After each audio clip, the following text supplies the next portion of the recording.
Well, and you're welcome back to Gmodism. Today we're gonna build a super cool plasma turret that's gonna be general good plasma turret for long range. Now, this will more be a building session where I show you the different stages of the building rather than building it live. This is not a live stream. We're gonna build a plasma turret. And why are we gonna do that? Well, the commissioned officer in the Army of Gmodism, Vincent Veritas, our lieutenant, has been requested that we build a turret instead of a small vehicle. So, we shall be trying to build a turret that would approximate the amount of time that I would spend on a small build. So, for Vincent Veritas, we will be making a pretty large plasma turret, is the plan. I think we're gonna do a T13, and about that, I have constructed this little thing here so we can measure T7, T9, T11, T13. You can see I've started to outline it on the T13 side here. So if we go a little bit closer, you can see how it's like set up like this. God damn it, that spins fast. Anyways. Well, that's only confusing. God damn it, we were just catapulted away. I didn't know it did that. Anyways, this is a T13, so it's not gonna be a huge turret, of course, but it's, or I don't know. Plasma is really expensive, so I'm thinking to keep it within the equivalent of small build and also to not get a turret that's more expensive than 500k. I'm thinking the turret should cost maybe 100k reasonably to be a decent plasma turret, but plasma is also really expensive, so we're gonna see how much it will end up costing. So, hopefully Vincent Veritas will be very happy with this, and this is of course, if you didn't know, the commissioned officers in the Army of Gmodism are patrons, and for the different levels I do some builds to show my thanks, in addition to all patrons getting access to all my prefabs and builds and stuff that I not share publicly. Some of them I do share publicly. Please check my Steam link, but some of them are locked away like that, so that some people can get something back if they choose to support my endeavors. Anyways, let's speak about the turret here. You can see I've added a turret base here. I added a little shield with heavy armor in the front of the turret block because I do want it to not get killed by a, say for example, the Arquebalista Invictus. As you know, it is... Let me see here. Where is the Arquebalista Invictus? This thing... Okay, that's shouldn't be spawned there. This thing is absolutely crazy in terms of shooting. Okay, in terms of shooting through very far. It deals a like kinetic rod. This shell, how much damage does it do? It deals a lot of damage. Is my answer, but it shoots a sabot thing. And it can basically penetrate any armor. So this thing has seen sniping really big turrets. So, of course, nobody brings an Arquebalista Invictus because this weapon is completely insane. It's not like it's insane. So I'm thinking to have a little heavy armor shield in front of the turret block might make it less reasonably to get like one-shot sniped. Then we also have the other thing I noticed from the Gimli battles when I did some testing. One time it happened that a local weapon controller was sniped and it doesn't have a backup one. So for this thing, I have added 2 local weapon controllers just to get some redundancy. And they are, of course, insulated with EMP insulated. Also, thanks a lot to you, Vincent Veritas, for your continuous support. It helps me a lot. Thanks a lot. Next iteration we got here. Here we can see we have indeed decided on the T13. I stuck in some extra batteries here on the bottom because I'm thinking like this. Why spend extra materials on defending your batteries when you especially need a lot of batteries having a plasma gun like this? So it might as well have some inbuilt batteries. I'm thinking to have a pretty heavy front shield here for these parts, because as you probably can see, like these are expensive, these blocks are really expensive, but so is the plasma system. Each collector costs 100. The AM mantlet, it's very cheap, it's the only cheap thing here. The generators cost 800 each, and the chambers is like 200. So this is an expensive system, especially in terms of the generators, so we want to have it decently protected.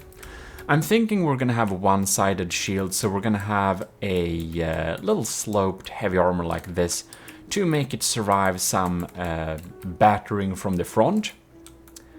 That should be quite useful, and if we kind of get shot in an angle here, we have some extra stone filling here to support it a little bit more in taking fire. I have now started to flesh out the system for this little cannon, or plasma cannon for Vincent Veritas, and I decided to do a 2-barrel system because we want 2 barrels here. Since these systems are decently expensive, we want to have some redundancy, and that is why we choose to do it this way. Have some redundancy in here.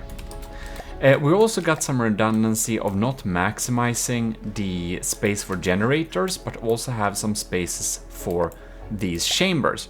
And the reason why we want to have spaces for the chambers here too is that if we have like one chamber connected up to 4 generators, if this gets shots off, it's only disables, what is it, 32,000? Is it 32,000 materials? No, 3,200, I can't count. Each one of these are 800, so we only disabled that amount of firepower. If we had generators on both sides like this, it would be the double, and that would be a very high price to pay.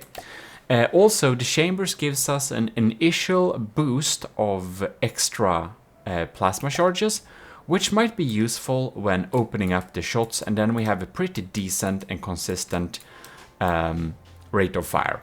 So the thing I'm thinking a little bit with this build is to have like maximum redundancy, almost like big redundancy, but still a continuous fire turret, because of course plasma is so expensive, we want to make it pretty redundant. And I'm already seeing it looks like this turret is probably going to end up a little larger than I expected, so it might be closer to a medium build than a small build, but we'll see how it ends up. But yeah, any case, this is gonna be a large turret, yeah. So let's continue. Alright, I've built some more here. I fleshed out it even more. You can see it here, that we have put up some side protection. So I didn't intend to have some side protection before, but since these components are so darn expensive, I was thinking perhaps, like, they are kind of the dual expense. Like, each one of these is 800, which means 400 per blocks. And when it comes to cram cannons, the most expensive is like almost 200 per block. So it kind of is double the expense of cram cannon components. So I was thinking it's probably worth protecting with at least a sheet of metal.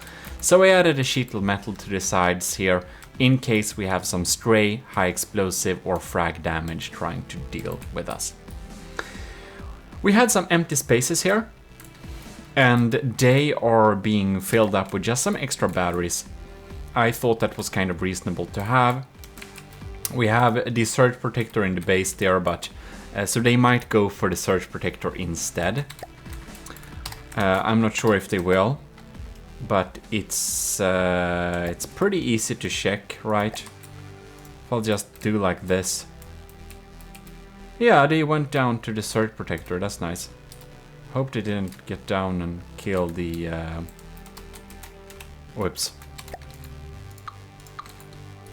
I covered the local weapon controllers here, as you can see. They're covered with rubber from all sides, but I also added some heavy armor so that they won't get sniped too easily. And then, as you can see with this structure here, I fitted in some material containers because apparently some people use that in their designs. And I tried to really utilize the space as best as possible to make a dense but still efficient system. Now, there seems to be no real need to do this, but I've kind of have this equal load system where each of the chambers have a generator, double generator, so a 2-meter generator for each of the chambers. So it kind of is a balanced equal system, even though it seems to be not advantageous in any way, because it seems that it's actual chambers, actual generators per chambers that are giving the number. Anyways, we have some weird setups here with the collectors. As you can see, I decided that the collectors are pretty expensive, but each of the collectors almost each of them have a connection, and they're just making a connection network. I might switch it to connectors instead of collectors, because a collector is 100 and a connector is 20. But yeah, I just added this network, and it's kind of double bond. So if this lane gets cut off, we actually have a connection pillar at this side too. So we're pretty redundant like that. I really wanted to add some redundancy. Moving on, you can see we really have a pretty big and strong turret going on here with some decent armor. Added one of these, a little extra surge protector in the top here, so that they won't get down and crit the batteries. These batteries I added here in this empty space, just to use that space for something useful. Now, I did, as I said recently, I did think that it would possibly be a little bit beneficial to not use the to not use the collectors all the way. So I changed the collectors with connectors where possible, just to save some materials there. No reason to not save materials. If you want to see it, you can see here. So we have connectors on each side. And I was a little bit scared. Oh, look, when we do like this, we get plasma smoke. Cool. But in any case, as you can see here, I have a connection from the back and from the bottom. So we have dual connection, just to make it a little bit more, I don't know, survive better. Then I decided to surround this area with some heavy armor. We're using the forward mantlet because the AA mantlet doesn't have 2 connections. And I think this is more important. It is well protected than that it can shoot in like 80 degrees upwards. So I also started to add this thing a little here, a shield. So we wanted to have a shield. It's gonna be EMP protected like this, of course. And yeah, that's basically what we're going with for now. And of course, this is gonna be a long-range turret, so it won't be like, I don't know, sniper-ish turret or like a long-range cannon. This is gonna be a long-range plasma cannon, which means that the magnetic stabilizer is our only option. The magnetic splitter, we can fire 1 slug with this and it would increase damage, but it also adds in accuracy. Then we have the magnetic destabilizer, and that's only of course for machine gun turrets, and I think this turret has too many generators to even be able to utilize the magnetic destabilizer in an efficient manner. If you want to know more about that, please check my empirical testing video. In that we actually build a sieves cannon, a sieves plasma thing. That's it's the Primus Plasma, you can see it here. Looks pretty cool. We built this thing, and this is a machine gun thing that doubles as a sieves. Pretty cool, useful, and I like it. But that's not what we're building today. Alright, here we can see we're really fleshing out this T13 turret. And one thing that was a little bit interesting that Vincent Veritas said, that is that the turret should be decently sleek. And why does he want a sleek turret? Well, it's gonna be fitted on, among others, really quick, things like airships and ships that are going over 100 meters per second, I think it was. So stuff that will use this will be pretty quick, which means that it needs to be sleek and decently low profile. I think we're gonna go with a 4-block high turret just to keep that in mind. And we even got a name for it already from Celtic mythology. It's gonna be called Belenus, the Shining One, the Bright, the Radiant. It's a Celtic god. So it's gonna be called that, and of course it fits well because it's gonna light up with plasma. Isn't that nice? I think we should warp to this thing just to... We've been playing around with this thing here. You can see it's a pretty scary cannon. It's a pretty scary cannon. We're gonna swivel around with the settings a little bit here. Plasma is pretty straightforward, so we basically have the structure already set. What we need to do now is to tweak around with these settings here to see what's best. But it's a scary system. It really is.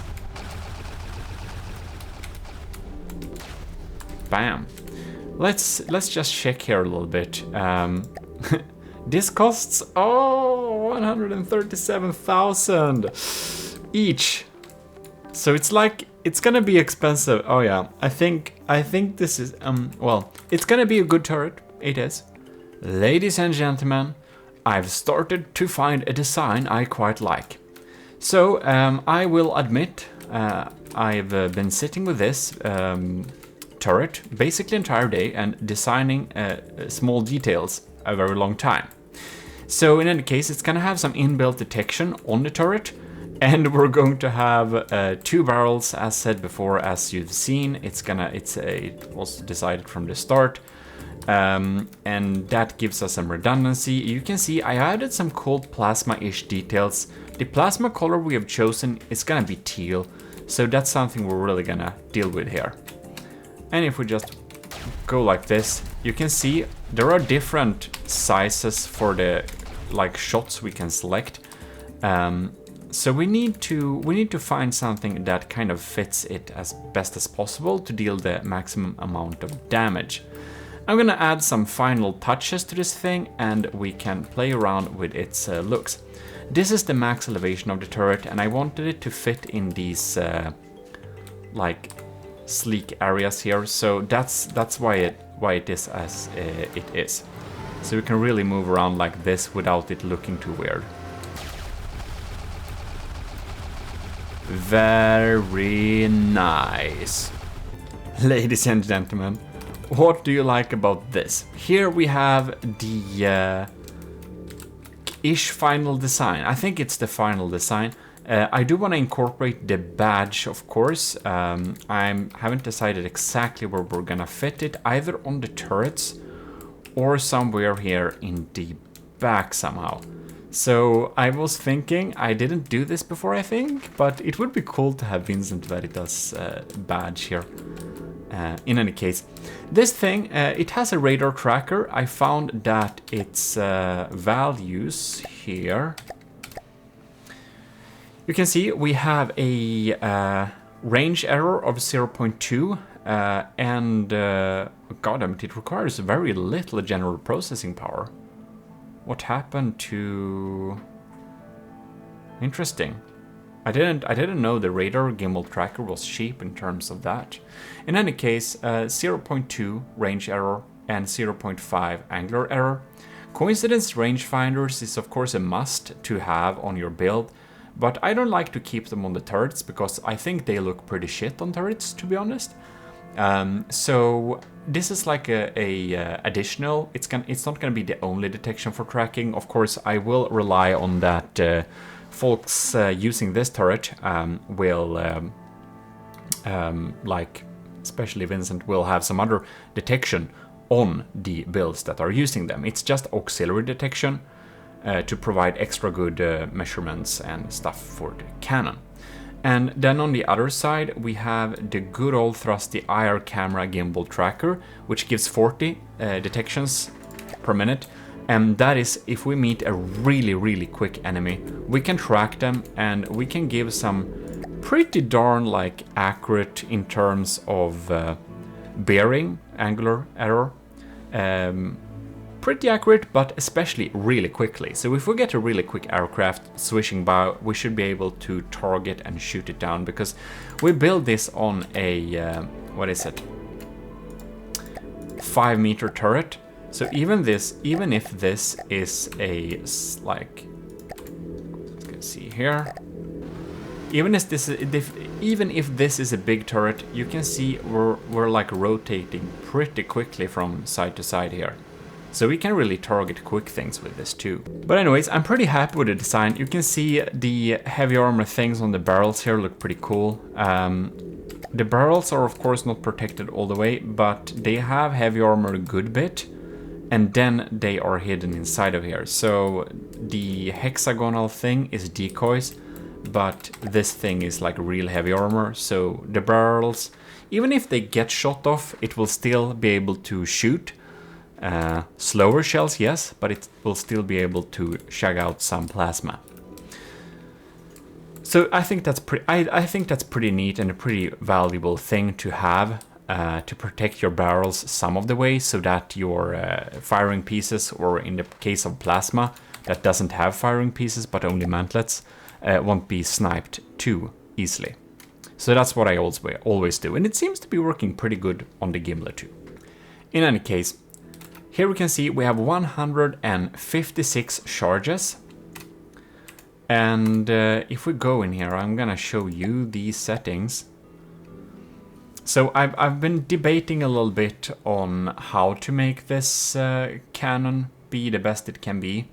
The plasma color we're gonna use for the Army of Gmodism is teal. Now Pizza Summoner in our Discord, a matros in the Army of Gmodism. You can join the Army of Gmodism for free, by the way. You just self-assign matros 3rd class in the Discord. It's just you can join it too by a commissioned officer, and that's Patreon, if you didn't know. So in here, Pizza Summoner, Matros Pizza Summoner did suggest me to use a lower value than like full force like this, because at some backgrounds the projectile actually look more noticeable. It's kind of weird, but that's like nice. I think we're gonna compare that. If we go and make this one full, and this one is like this. Now we need to set this one to 26, I believe this was 26, right?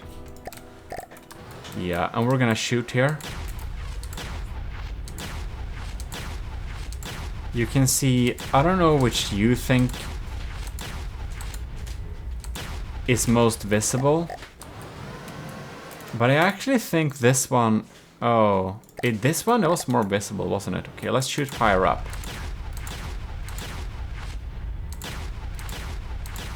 It's actually a really small difference. Whatever.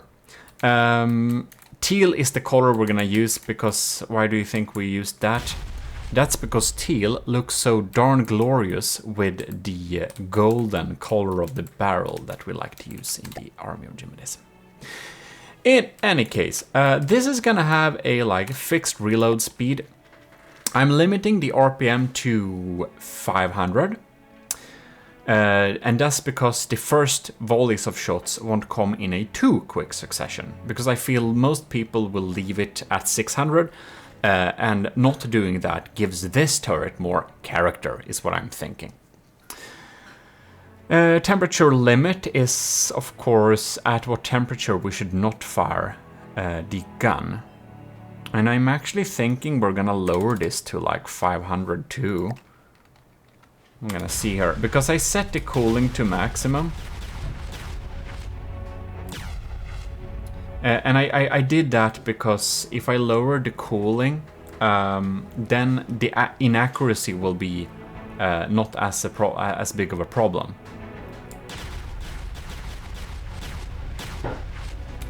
Alright, so that makes it a little bit like that. I put the cooling to max, so it will require a lot of power when it is in action.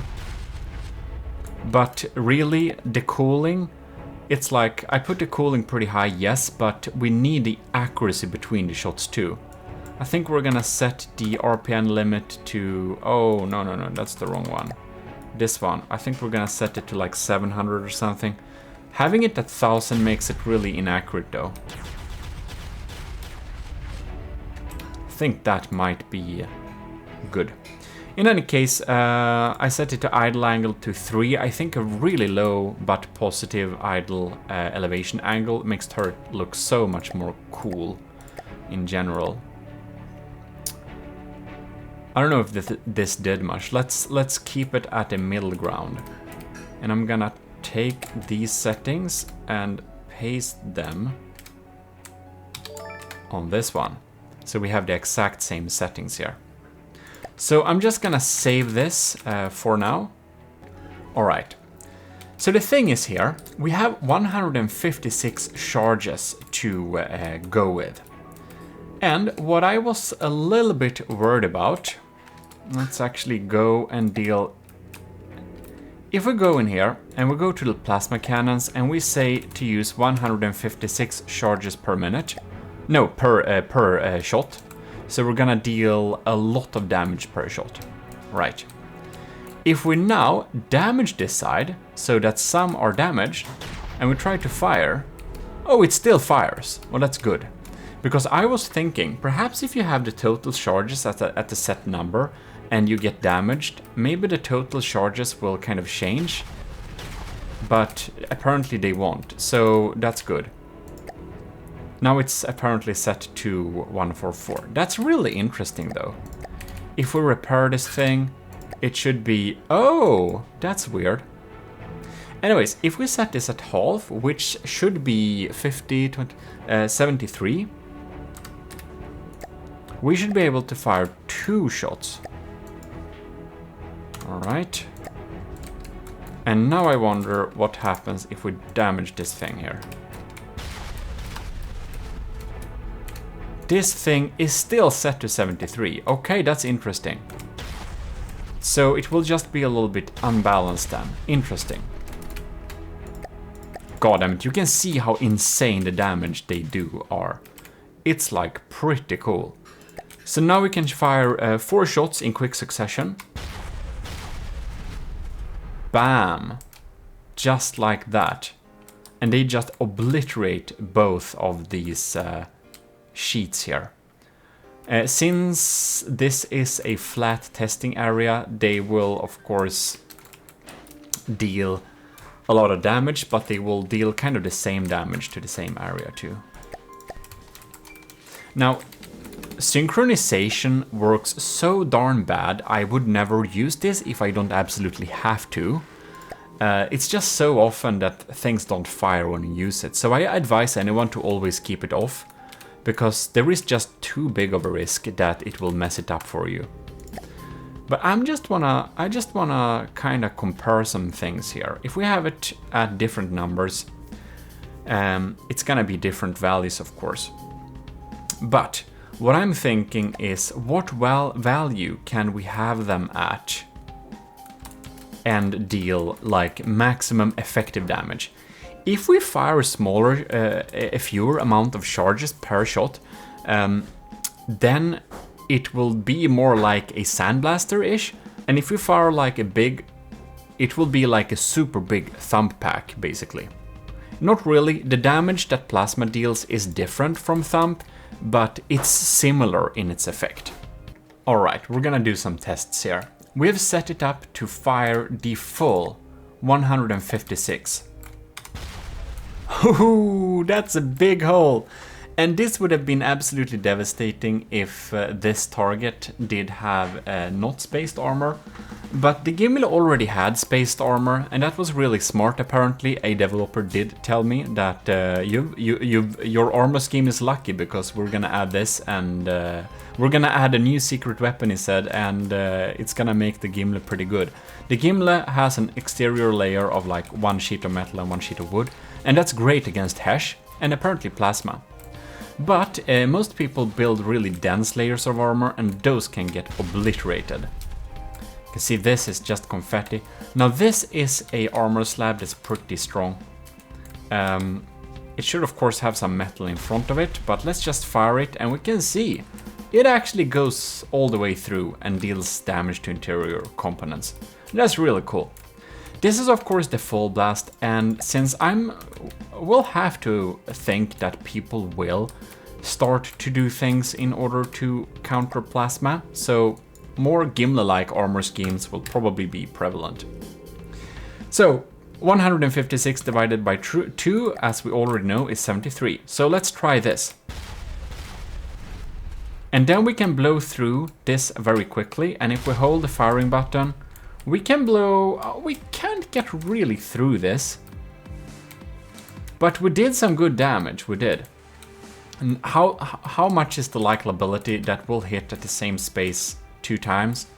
So I don't know, but this is more heavy armor than most people have, I think. The third blast is gonna be completely insane, of course, but that needs a certain measurement of luck to hit there. Alright, so smaller increments. What would that... I think 72... One thing I did calculate is that 156 divided by 6 happens to be 26, which would of course give us 6 shots on the full charge. So let's try that.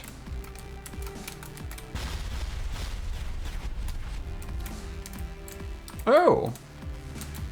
And that, since they fire in pretty quick succession too, that's 1, 2, and it doesn't get through very much there. Huh. And we can like... This is our fire rate.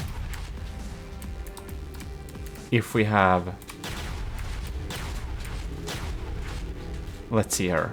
If we just hold this button.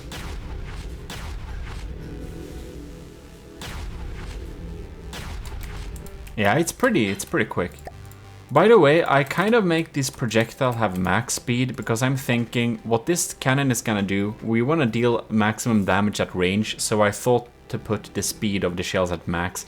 So this goes at 2,404 meters per second, which is pretty darn quick. But I kind of like this way to deal damage. We can really punch through armor there pretty darn well. So, I'm not sure what we're gonna have. If we had half of this, which is 13,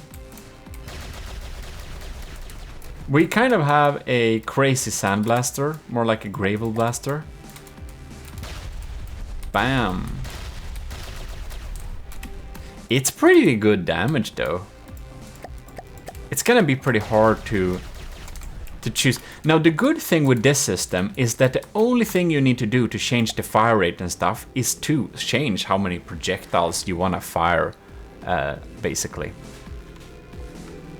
Or I mean how many charges you're gonna use for said projectile. But I don't know, after some thinking and testing, this is a big cannon. This is not the sandblaster. And since these can shoot above water only anyways, because as you've seen from our empirical testing video, they lose damage so darn quickly. I'm thinking that having a big boom like this, like having one of these shots hit an enemy turret, like if we got hit by this shell, we would be pretty darn critted. So I'm thinking that the golden number here is 73. So 73 is what we're gonna have for this turret. So in any case, it's really easy to change, of course. So if like you, Vincent Veritas, would like to have a faster or slower turret, it's so easy to change it. It's just 26, or maybe even like 13, 26, 73, and then the full 156. Yes. Works really good, all of them. But in any case, I'm thinking this is like critting a turret, which is really cool. A lot of turret is just dense heavy armor. This one too, but this can blast a lot of turrets. Very nice. All right, look at this. No, not that. So So I really wanted these on the barrels, but it's impossible to have them on the barrels because the barrels move, I just realized. But I think this looks like a really cool detail. It's nothing you kind of notice when you see it, but it's definitely, it just makes it look cooler, I think. Just this little tiny AOG logo and stuff. By the way, if you want to support the Army of Gmodism but not be a commissioned officer, there is Army of Gmodism merch. Yes, there is. In any case, you can see we're doing some pretty big like detonations here. The damage we're dealing is pretty crazy. I'm just very happy with that. Did some tiny changes here.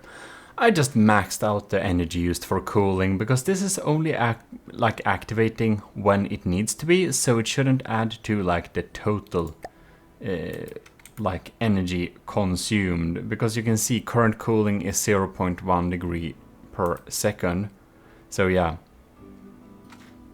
We also made it kind of not fire when it's like cooler, like when it's hotter than 300, because really don't want to miss those shots from long distance. Since we fire the first volley in succession, it would be so wasteful to not hit them all. So basically, this is the fire rate of the cannon right now. So everything we need to do now, it's set up and complete. Fire rate can be switched and changed. Very easy if we want to have a machine gun thing. Just add those settings there. But I do believe this is finished. And I will just say that this might be a little bit larger than what I would normally consider a small build. So, well, just so you know that not to maybe when I'm making a small build, don't expect this size every time, because this is what I've done today, and I'm very happy with the results, and I hope Vincent Veritas will be too, because I certainly am happy with this turret, and it's going to go on some of my future ships too. That is certain. That's for certain. About that, we had our missing in action MIA Captain Scooby Rocks has been found not only in our Discord, but has been restored and has won all the battles he's faced and has been promoted to Commodore.